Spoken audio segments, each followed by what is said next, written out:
Karl Marx by Yusuf Farhan and Sean Wu. Karl Marx was a revolutionary German socialist and legal and political expert. He was born in Prussia in 1883 and was exiled, forcing him to live in London. It was during this time that economic inequality was at its peak. This was right after the Industrial Revolution, and this led to certain very rich individuals who had the sole ability to change, propose, and shape laws. This led to many unfair laws being passed, such as those that made joining labor unions a criminal offense, and others that offered little to no protection against dangerous working conditions. Marx believed in social, economic, legal, and political equality. His Marxist theory stated that law was the means through which the rich and powerful, the bourgeois, oppressed the underprivileged, the proletarians. In fact, he stated during these drastic changes that were a result of his efforts that the proletarians have nothing to lose but their trains.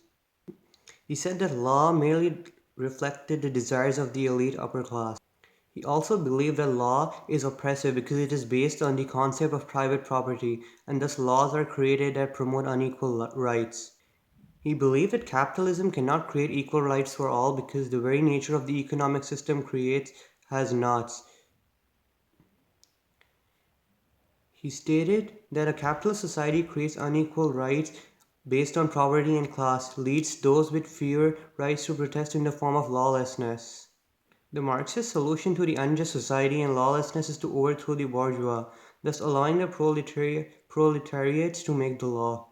The legal system that promotes the interests of the working class is called proletariat law.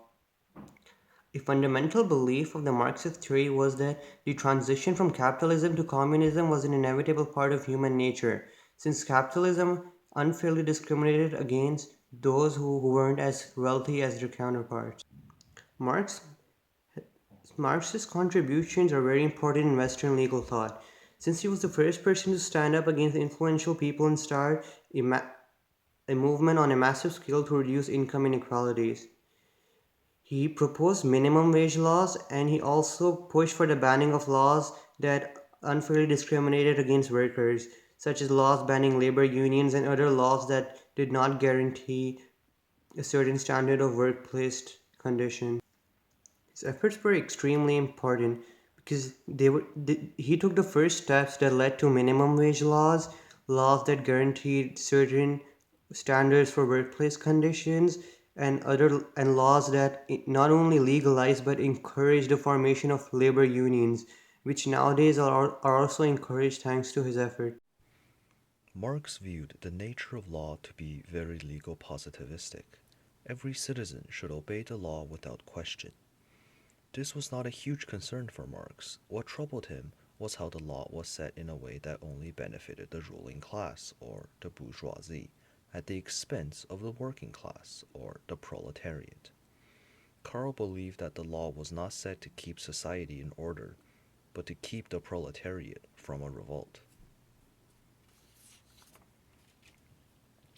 He worked as a journalist, writing for the Rheinische Daily, advocating for the overthrow of the class system and abolition of private property. His view was not welcome where he lived and was kicked out of Trier, Germany, mainly due to the fact that the people that decided to kick him out was the ruling class. Marx fled to London, where he met Friedrich Engels, and together they published books such as Das Kapital, the Communist Manifesto, the German Ideology, and Marx's favorite, On the Jewish Question. All of them were to criticize the fault of a capitalistic society. Marx exclaimed that workers can no longer see themselves in their works, which causes alienation or enfremdung. In a capitalist environment, workers' jobs are highly specialized to make the modern economy highly efficient, but this is at the cost of not allowing them to see their contributions to society.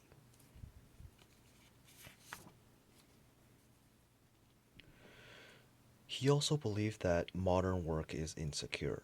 Workforces are utterly expendable, and they are just one factor among others in a force of production. They can be let go the minute costs rise or savings can be made by technology. Marx knew that no one wanted to be let go. It is human nature to be afraid of abandonment.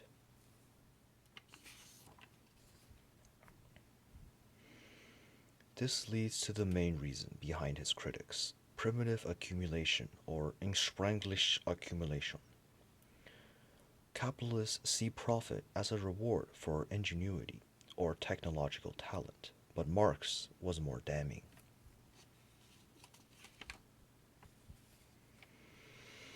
According to Marx, profit was simply theft, and what they are stealing was the talent and hard work of their workforce.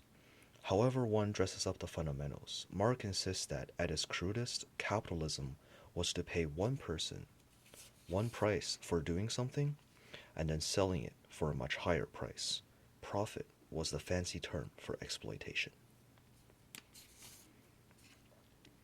Through this gap of wealth, Marx calculated that the factories we had were so efficient that we could give everyone in the world a car, a house, access to decent schooling and health care, and that was what enraged him, but at the same time made him hopeful.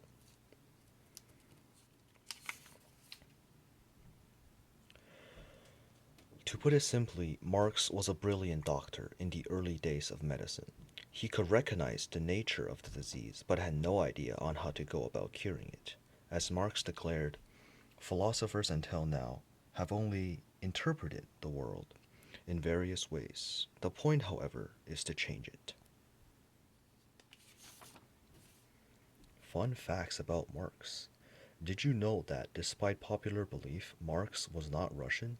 He was believed to have been due to the fact that his works inspired people like Vladimir Lenin and Joseph Stalin to revolution. Marx actually never visited Russia in his lifetime. Another fun fact, did you know that at one point in Marx's life he did not have a beard? Wow,